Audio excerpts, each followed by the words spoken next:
Okay, there we go. Sorry about that. Greetings. Welcome to a live episode of Catholicism and Coffee. I am Stephen Gasensky. I am Beth Kaczynski, in case you don't know that already. Yeah, hold on. We got a little something in the background. Okay, there we go. That's better. Way too much headroom, but that's okay. Yeah, let's see. Should have done this before. Yeah. It'll do. It'll be fine. Okay. Anyhow, welcome to Catholicism and Coffee. We're back. Yeah, none of you posted any questions, which you are a disappointment, and we will mock you for it. At least I will. But we're going to talk about a couple of things, just some updates on where things are, where things are going, and what more stuff we have up our sleeve. So, what shall we start with? Well, we're going to continue the show as usual. Yep. This new schedule of having like a blog post and then another week doing a video has just really worked out well for us. Yes. It's just been easier on us mentally. And we get to put more on our blog. And we get to put a lot more on our blog. Like we beat you over the head Holy Week. Well, Christopher beat you over the head Holy Week, and he did a marvelous job. Yes. So yeah, we have a contributor to the blog, and actually, should we announce it? Is he paying attention? Actually, he knows about this because he and I have we talk offline. Chris will be sometimes joining us on the show to do movie reviews. Yes. So in case you did not notice, our episode last week, I believe it was, we did a review. Yeah, we did a review of Father Brown season 1. Yes. There are many more reviews to come. Yes, we wanted to we seem to have done better in the pop culture space because for some reason some Catholics are abandoning it, and it's not only a shame but just it's a crying shame. It is short-sighted and stupid. Now there are some blogs that talk about Catholic who are Catholic, like OMB Reviews, who does reviews of films, but he also he talks about his reviews and his live streams and talks about box office and stuff like that. Great channel, go check him out. But for the most part, a lot of Catholic shows don't really do in-depth movie reviews from a movie making perspective. They just tackle it from a theological perspective, like Father Mike Schmitz talked about Conclave.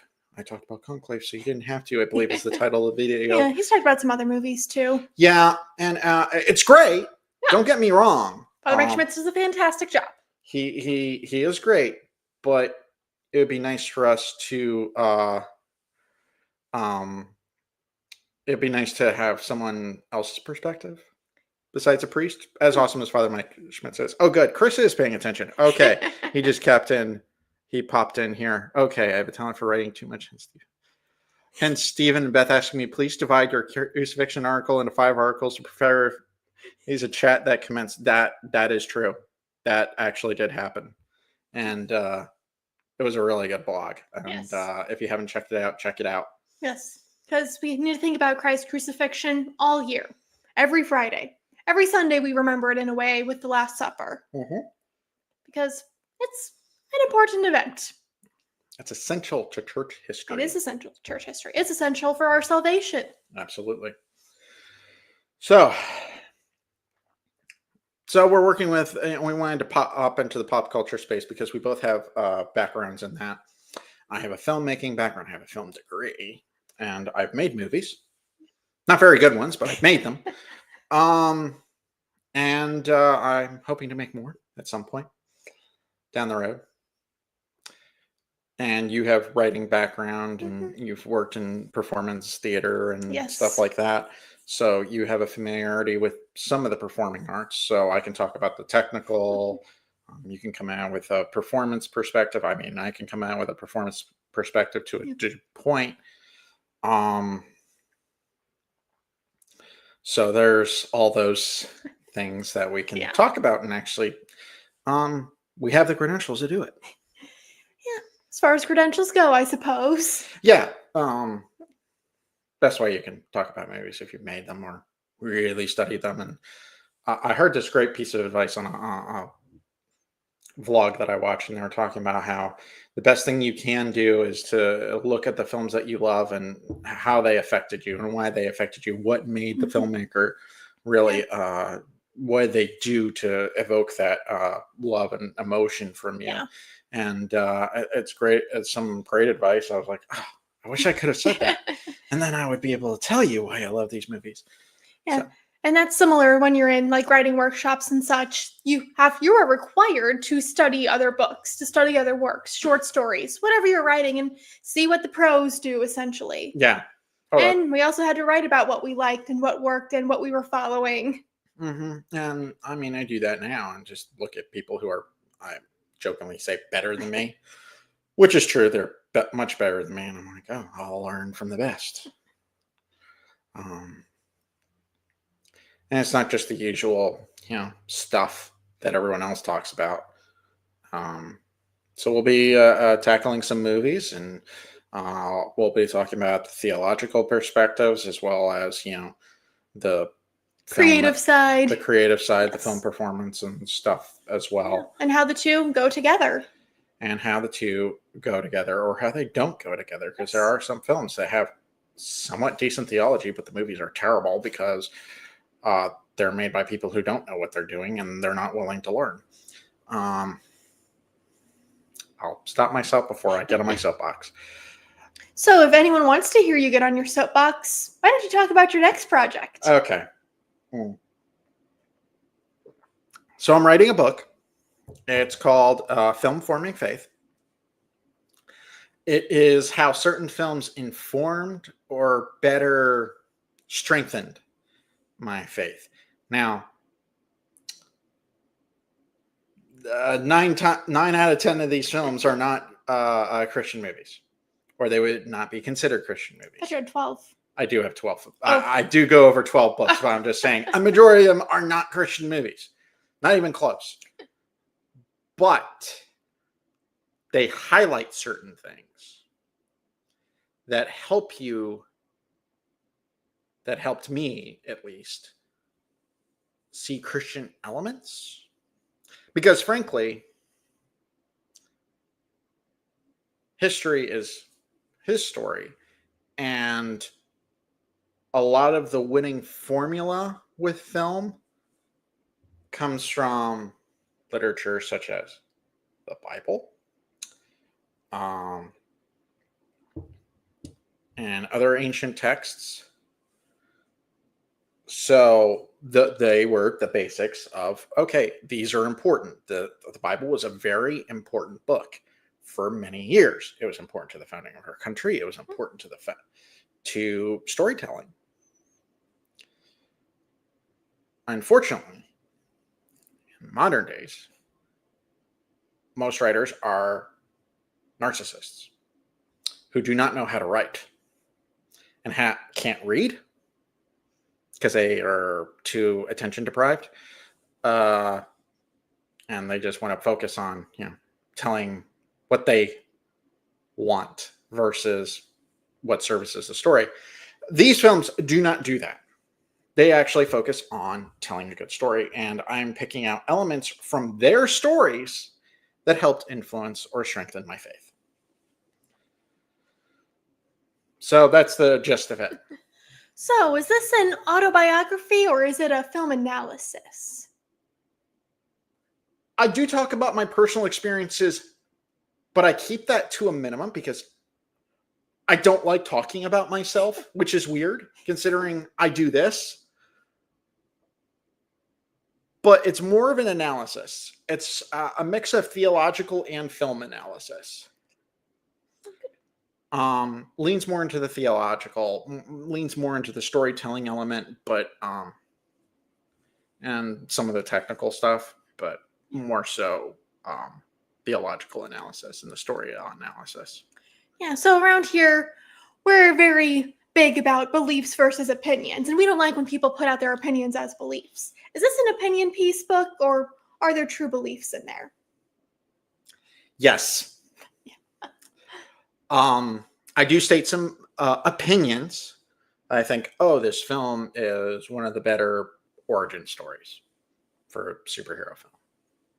Some people will disagree with me about that. And that's okay. But I will point out elements of the hero's journey, which I actually define in the book, because I use that term a lot. But I point out elements from the hero's journey in these films to help illustrate the point of good storytelling. So that's just an example. So is this a Catholic book? There's a lot of catechism in it. So yes. Yes, it is very Catholic book, but if you have Christian friends, I would highly recommend they pick them up. Or if you have questioning friends who are looking into this Catholic Church, there's a lot going on there. I mean, I just got a new pope. They seem to be on fire. There's a lot of Catholics out there speaking about this. Oh, there's some Catholic actors I like. Stuff like that. It's a good book for them. Because they can be like, oh, no, I don't like some of these Christian characters who seem to isolate themselves and live in this stupid echo chamber, which they do. There are some. And they're loud and they're obnoxious. I don't blame people for being put off by them. There are some Catholics who are like that. They aggravate me. Frankly, I am of the opinion they're being pretty short-sighted and stupid. But I think this book is good for a lot of people. A lot of different types of folks. Again, it's an opinion. I'm a little biased. It's my own book. I put a lot of work into it. We're on the final elements of editing it. I'm hoping for a mid-June release, about June 15th, 16th, somewhere around there. You know, for my birthday, I would love to have your book finished. I know. Yes. I know. I think that'd be a wonderful birthday present. I'm working on it. I'm working on it. I'm waiting on a certain someone to write his Ford for me, too. I thought you were just waiting on your editor. I heard she's been a huge headache for you. She hasn't been that bad. Oh, really? I thought editors were just the worst. No, editors are actually very helpful. They're very good. Why do you think the authors put the acknowledgments? Their editor is usually pretty high up there. Yeah, sometimes they include their cat in the acknowledgments or their dog. Yeah. Well, it's nice to have company when you're writing. This is very true. Yes, Clarice kept an eye on me while I was writing. She was supervising. So we've got a little bit of that. Any other question? Christopher, I will confess, if Steven has me review a poorly made film with him on the show, I will have to restrain my pointing out the stupid stuff depending on how much bad aspects anger me. Yes, I understand. Chris, I promise if I make you suffer through a Disney remake of The Haunted Mansion, I will let you fly off the handle on this show. I'll let you. I don't think we can review The Haunted Mansion here. It's not Catholic at all. It's terrible. For anyone who hasn't watched my other channel when I was doing Troll in the Dungeon, I got a reputation after that because I blew a head gasket about how terrible that film was. And among our friend group, the joke was, on a scale of 1 to Steven's hatred of the new Haunted Mansion movie, how much did this movie make you mad? So I won't do that. I'm surprised Steven acknowledged that film's existence. I unfortunately have to, but it brings me joy to show how much hatred I have for that movie. It's such unbiblical hatred. And they spent way too much money on it. So there you go. Okay, let's talk about some other movies that won't anger you. Which movies are in your book? Okay, I'll give a couple of hints. Only one for morality in movies is in the whole book, and that's Return of the Jedi. I do talk about that one. I talk about various films in that book. I talk about a great film from 2000. I think it's Frequency with Jim Caviezel and Dennis Quaid. Great film. I talk about that one. I talk about a couple of superhero films. At least one. Oh, I do too. No, I talk about two. Yes, you do. One from Marvel and one from DC. I talk about a movie from the late 90s called Fallen with Denzel Washington and John Goodman. Great movie. And Donald Sutherland. Rest in peace. And let's see. What else do I talk about? I talk about my favorite film of all time, The Hunt for Red October. I talk about some older films. I go back to the 1960s with Psycho. The original, not that shot-by-shot remake, because I have never watched it, and I don't plan to, because it was done right the first time. I'm going to leave it alone. And there are like 3 sequels to the original, with Anthony Perkins coming back for each one, which was kind of interesting. I have never watched them. I need to. A few others. Any others I should actually openly mention? Yes, I talk a Star Trek movie. I'll just say it. It's one of the good ones, I promise. I won't go with the Motionless Picture or The Final Frontier, which was Shatner almost ruined the franchise. Almost killed it right then and there. I'm trying to remember because I don't have my table of contents right in front of me. Yeah.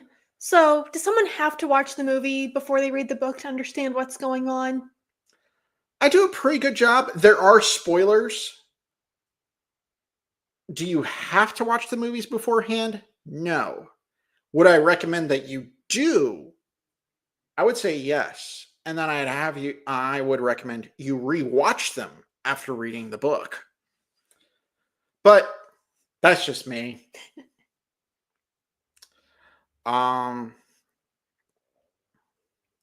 So that's you don't have any questions? Because I'm sure Beth is running out of questions for me for the book. Oh no, I can keep thinking of some. I'm sure you can. Yeah. So there we go. So, which movie was your favorite to write about? Ooh, good question.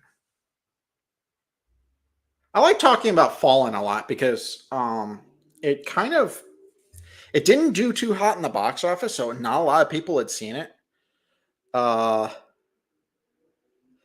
So yeah. Yeah, that'd be an interesting one. That would probably be my favorite to write about because it's so off the wall.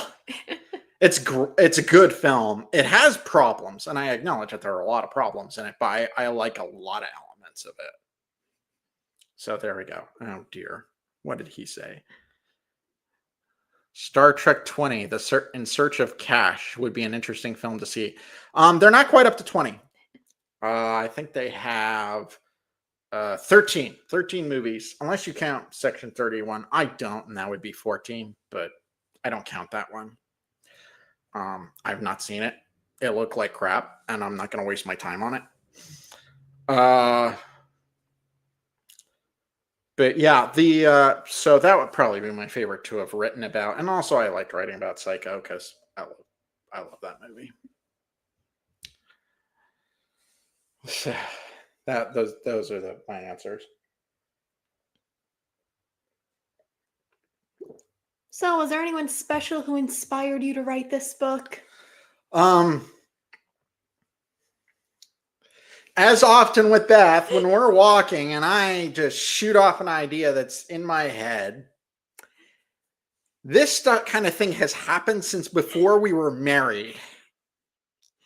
Before we were even engaged, when we were first dating, I would shoot off an idea. She's like, that's a great idea. Let's sit down and work out the kinks of it and try to make this happen. So this was no different than the 8 dozen origin stories of various projects, including Catholicism and Coffee, have happened. So that's how that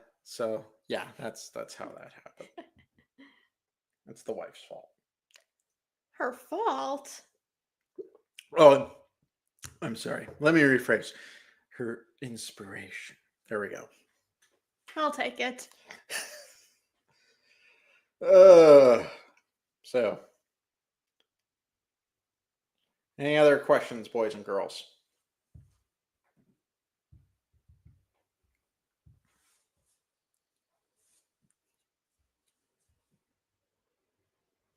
I'm not seeing any. Yeah, you can comment on our Facebook post or pop in the chat here if you have any questions. Ooh, there's another person here. Oh, yeah. Wonder who it is. I know who one person is, but I'm a little afraid of who the second person is. Well, I'm tired of asking questions. Maybe you should ask some. Do you have any projects that you're upcoming that you're looking forward to? Talking about for Catholicism and Coffee or in my real job? Catholicism and Coffee. Maybe some ideas. Nothing I'm ready to announce yet. Okay, that's fair. Oh, we got a question. Well, if it's just any question, do you all subscribe to the view of Saint Jerome or the view of Saint Epiphanes when it comes to the brothers of Jesus? To clarify, Saint Jerome believes that it was more along the lines of cousins and kin. I think. Correct me if I'm wrong, Chris, because I'm trying to remember this. Jerome believed that the brothers and sisters of Jesus was more along the lines of cousin and kin, and Epiphanes believed that it was from a previous marriage of Saint Joseph's before he married Mary. If that is correct, then I would say I lean more towards Saint Jerome. Yeah, I would agree that the brothers probably just means cousins or relatives, Yeah. distant relations. Yeah, I don't think. Because it's my thoughts are if Saint Joseph had children from another marriage, then where the heck are they when they're going to Bethlehem or on the flight into Egypt or when they find Jesus in the temple? It's like you think there'd be mention of them before Jesus is 30 plus years old. Yeah, and wouldn't they want to take care of Mary instead of Jesus handing her off to Saint John? Maybe Saint John was more trustworthy. I don't know, but it still seems strange. But yeah, it's like where are the brothers then? Yeah, because legally, I don't think Jesus could have handed her off if Saint Joseph had other children, unless they were all dead by that point. Which, I mean, could have happened. Yeah. Not likely. Yeah, not likely. But yeah, so that'd be my answer if it was. It's more along the lines of kin because I think the Hebrew root is actually very close. Yeah, the Bible gets translated so many times. Oh my gosh! And there's always oral tradition too, which we talk about at some point. Yeah, we talk about oral tradition quite a bit. Yes. So, I hear a cat. It's such a shocker in this house to hear a cat. Yeah. Oh, there she is. Hi, do you want to come be on TV? Oh, I asked another question. Yeah. Come here. So, I'm surprised no one's asked for her to come on the show more often because she's in one video. Two videos if you count the blooper. So, come here. There she is. There we go. Not on the table though. Say hi to the people. There we go. Yeah, look how cute you are. And she's like, nope, I'm done. Don't worry, she wasn't on the table. No, she was good. She was fine. Any other questions, boys and girls? Because if we don't have much, we might pop off here in a little bit. I know this was kind of last minute, and I'm sorry about that. Because we had some stuff to take care of. We have real jobs outside of this one, unfortunately. No, we love our real jobs. Well, we do love our real jobs, but Wouldn't it be nice that if we had this as our job full time, though? Although it wouldn't be as fun, probably. Yeah, I have to be thinking about, oh, are we actually bringing in money and not just, oh, cool, we got to do fun stuff. Yeah, that would be the question. Oh, I watch other professional full time YouTubers who are just like, oh, I need to work on this video. Oh, I need to work on this video. Oh, what content do I want to talk about? Oh, and it takes a while to get to the point where you can be to the point of uh, professional to where you can pick and choose. Okay. Well, to be fair, in that Epiphanian view, since they weren't Mary's children, they wouldn't have been obliged to be given to Mary by Jesus. I slightly lean towards Saint Jerome as well. Yeah. Do you want me to be for that thing in July you want me to help with in terms of review? Actually, it's in June, Chris. But Honesty is the best policy, honesty right? is the best policy. I've heard some other reviews of the thing in June from other Catholics, and yeah, they have some theories, which is fair. But I don't blame them.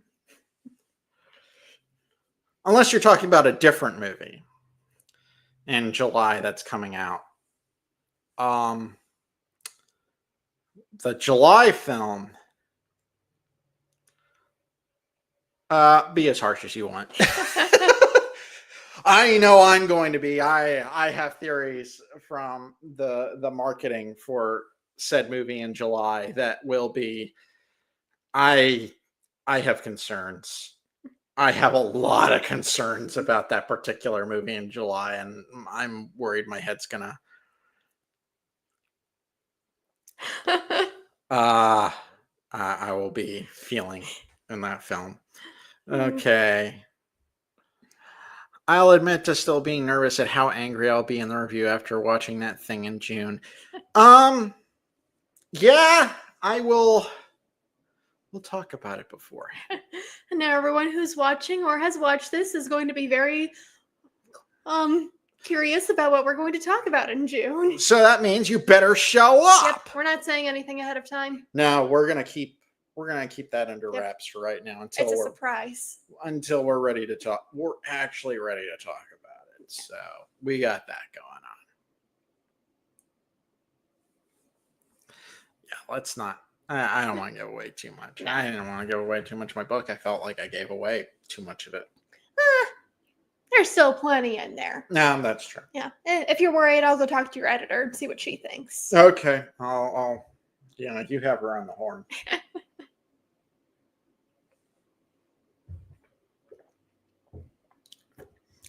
But yeah, the movie in July,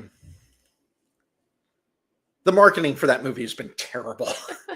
And we're actually going to go see a movie tomorrow. And the marketing for that film has actually been excellent. So I'm like, this is such a contrast. So will we be talking about the movie we're planning to see tomorrow on Catholicism and Coffee? We might. Oh, we might. Okay. I'm open to talking about it. We may do it as a blog instead of a video. But if we want to talk about it as a video, we can. Okay. Good. Well, glad to know even though we make all these plans like a year in advance, we have some flexibility. We actually do. We actually decide, I don't talk about that. Yeah, we change our minds a lot. We have changed our minds on a few things, but we have our dates set up pretty well in advance. Yeah. But sometimes things happen. Sometimes I get sick and can't join you to review Passion of the Christ. Yeah, about that. That wasn't. Yeah. Stuff happens. Yeah. And I felt like that video was not as good as it could have been without you there. But, I mean, it was decent. People liked it. Yes. Apparently. And they liked it enough to watch it. After that, who knows? I don't know. Yeah. Okay. We're almost at 30 minutes. So if there's something that you would like to hear our thoughts on or you would like us to review, send us recommendations. Yeah. Comment on our Facebook posts or send us some comment on our videos, ask us some questions. Yeah, and I think on our website there's now a function where you can email us. Yeah, that would be good. That'd be Yes. fun to. Yeah, we're very indecisive, so any recommendations are always helpful. Yeah, I wouldn't say we're that indecisive. Speak for yourself. I'm indecisive. Okay, that's more accurate. Yeah, going, oh, what do I want? I don't know what to make for dinner. Yeah, there are times I do have to do the heavy lifting in the marriage, but that's okay. I do plenty of heavy lifting too. That is true. But any other questions, boys and girls? I should have known Chris was going to ask that question about St. Jerome because he's been on a kick about that lately. You love St. Jerome. Oh, I do too. Are you going to share with our friends what your Pope name would be and the slight chance you become Pope someday? Even though the chances are so minimal now that I would be Pope, even though I never thought I'd see an American Pope in my lifetime, I actually would have chosen Jerome as my Pope name. And probably come down pretty hard on a traditionalist side. Not hardcore TLM or anything like that, because I have issues there too. But I would have been a bit more traditionalist, and that would be an interesting. It would be an interesting one.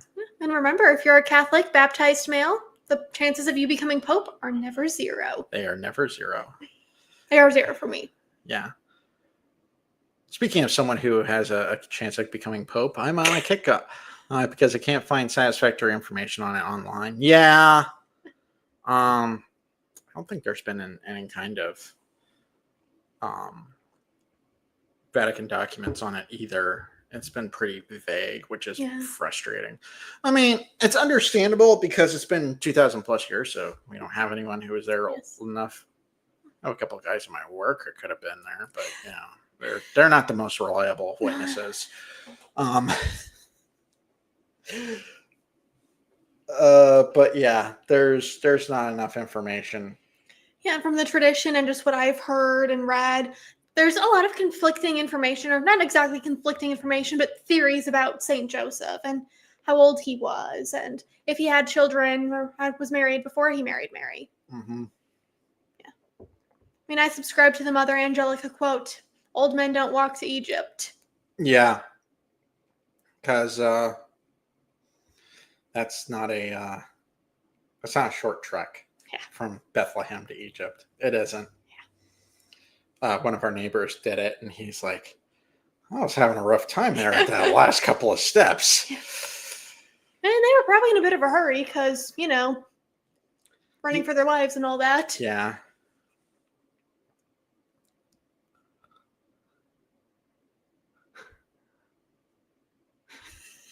I think we should all be glad I wasn't elected Pope. I would have brought back the papal tiara and showing up riding on horseback. I mean, I wouldn't mind a horse-drawn carriage. That would be pretty. That'd be cool. That'd be classy. But But all jokes aside, we should be praying for our Pope. Yes. Leo the 14th. He's got a trek to do. No shade at any previous popes, but just the times we live in, it's going to be trying for any man. As I think it was Thomas Paine who said, these are the times that try men's souls. So here's to hoping he's up to the task. I mean, he was chosen for a reason. Mm-hmm. And the world now is a very different place compared to when John Paul II or Benedict XVI or even Francis was elected. It's crazy how much has changed, but I mean, there hasn't been anything that has given me red flags, so that's good. And one thing, thankfully, that's been noted about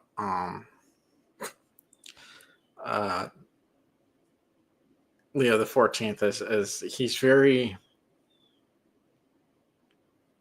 very purposeful about what he says. So that'll be interesting. Yes. So we won't have weird comments that make no flippin' sense. So, okay, here we go. Praying that Pizza Balla becomes Leo the 14th successor in 20 to 30 years. Oh, dear. I think Pizza Ball is not that old, so it is No. possible. Yeah, I don't think he's even 60. I think he's in his 50s. Yeah. I looked up information on him Yeah, when I we think were he's waiting. like 59. So he's pretty young. He's a young buck. I think Pope Leo is pretty young compared to a lot of the cardinals who were there. Yeah, he is. So, it could happen. Could happen. I mean, if he's 60, he has another 19 if he's just under 60. So he's got about at least 20 years left before he has to worry about, can't do it. Yeah. So there you go. There you go.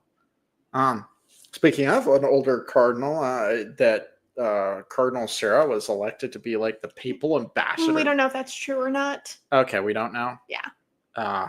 There was a report going around. Yeah, I also heard it was fake news, but not everything on the internet's true. So which one was true? Who knows? Who knows if it's true? That's awesome. Yes. If it's not, that's sad. There we go. He's still a cardinal. He is a cardinal, and he is awesome. Yes. I think I have a book by him on my shelf I need to read. Mm-hmm. I have a lot of books I need to read. I've read several papers and such from him, and he's got some great insights, so he's kind of cool. I haven't read much about Pizza Balla. I think people are just wanting him because of the cool name. Yep. So and they want him to choose the name John so he can be Pope or Papa John. Yeah, Papa John's not even that good at pizza. It was good back in the day. Maybe Papa John's would become better if Pizza Balla took the name Papa John. That's true. When do you think the conspiracy theories, i.e. Siri 2.0, will come about with this recent papal election?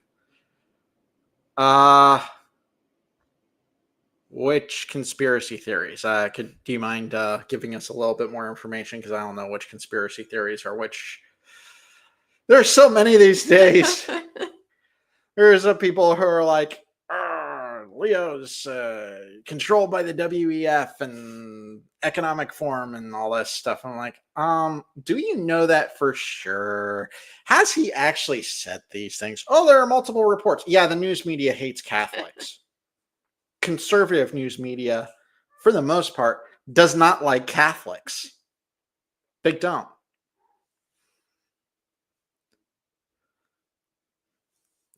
It would take a miracle for Papa John's to taste good.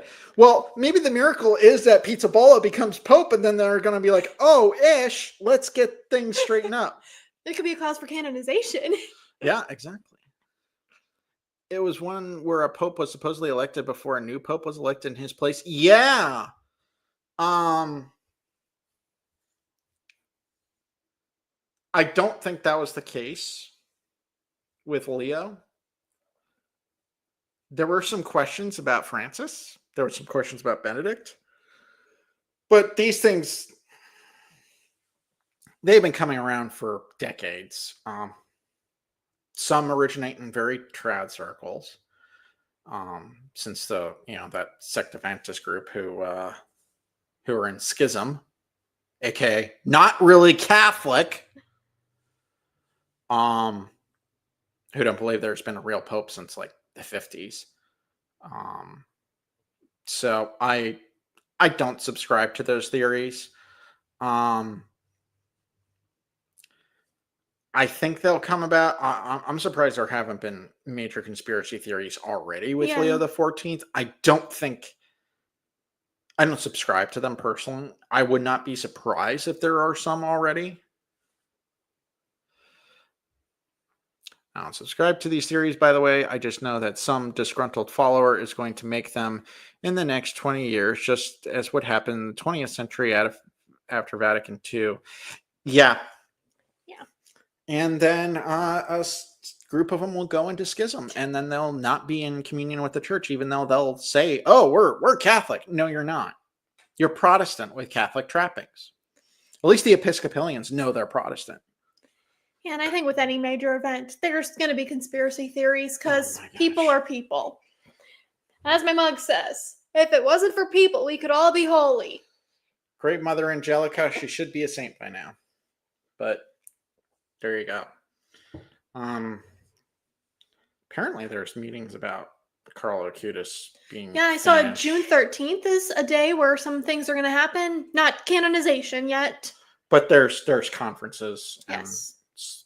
meetings about it, and I'm hoping that will happen. Yeah, I saw a list today. There's like 8 names on that June Yeah. 13th meeting list. Yeah. There were supposed to be like 3 or 4 canonized before Francis died. So there are, I mean, maybe there were some more that they gathered in the meantime. So there's questions. That's moving forward. Now would be cool. Yes. Be cool to have a saint from our generation. That would be cool. Someone who has a second-class relic that's an Xbox or something and buried in his Nikes. Yeah, that's crazy. Yeah. I saw something not too long ago about how many saints or like blesseds have family members who are alive. I'm just like, that is so cool that you could like have a conversation with someone who's the mother or the family member of a saint. Yeah.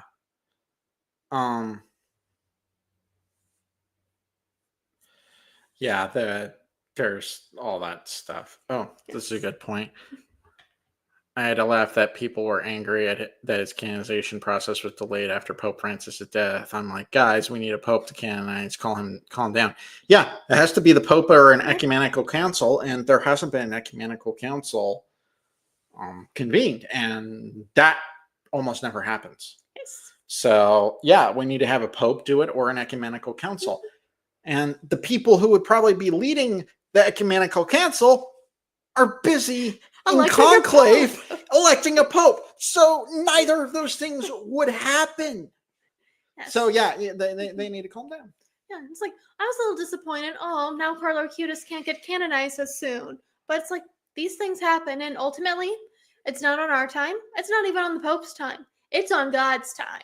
Yeah, and maybe we need to just take a breather for a minute. Maybe we just need to learn patience. Yeah. Yeah. Yeah, it's silly. People are silly. And they're stupid.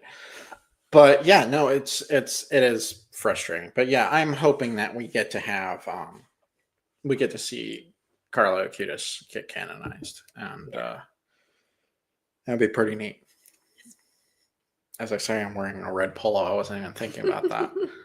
I'm not wearing khakis right now, though. Don't worry, I am wearing pants. Just not khakis. But yeah, it's ridiculous that some people get so bent out of shape about that. I'm like, do you not know the canonization process? And there are some people who probably don't.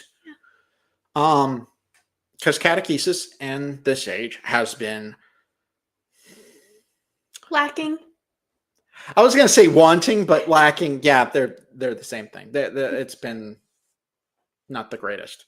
And that's why people are so confused about how things should be. And they're looking for structure in places. And some are finding it in the Latin Mass. And that's fine. There's nothing wrong with that. But they're also looking in places that are not so good. Not to bash anything right now. But yeah, there are these legitimate questions. And there's nothing wrong with that. Any other questions? Yeah, that was a lot more than we planned to talk about. Well, that's okay. We Yes. were having a good time. Yes. We're having some good conversations and questions, and if you decide to throw in some episode topics, we'll definitely come in. We'll have, or if there are movies you want us to review, don't just have some discernment, please. Don't just make us watch movies to torture us. Yeah, make sure there's at least some moral or value in them. Yeah, because there are some I'm just like, I have no interest in seeing this darn movie because it just looks like dreck. Yeah, and nothing that's going to send us into confession. Yeah. We've got enough reasons to go as it is. Yeah, we do. Because we're sinners. Yes. Well, we just wrap it up here. That's a good idea. Okay, no one's sending us crazy comments, so we'll wrap it up here. In the meantime, pray for us We pray for you. Yes, we do. Pray for me that I finish my book on time. I did finish it. It just needs editing, and it's been a bit of a bear. But we're getting there. Yeah. We're getting there. Pray for your editor. Double the prayers for the editor, because she has to read my drivel. So Don't be so hard on yourself. We need to pray to Saint Jude. That's mean. You not being hard on yourself is not a lost cause. Okay, that's true. Okay. I accede to that point. In the meantime, pray for us. We're praying for you. Pray for the Pope. Pray for the Church, because changing to a new Pope is tough. I've been through it I've been through it. This is my third one in my lifetime. There are some viewers who've only had 2. Some viewers who've only had 1. Not very many who've only had 1. Not very many, but they'd be very, very young.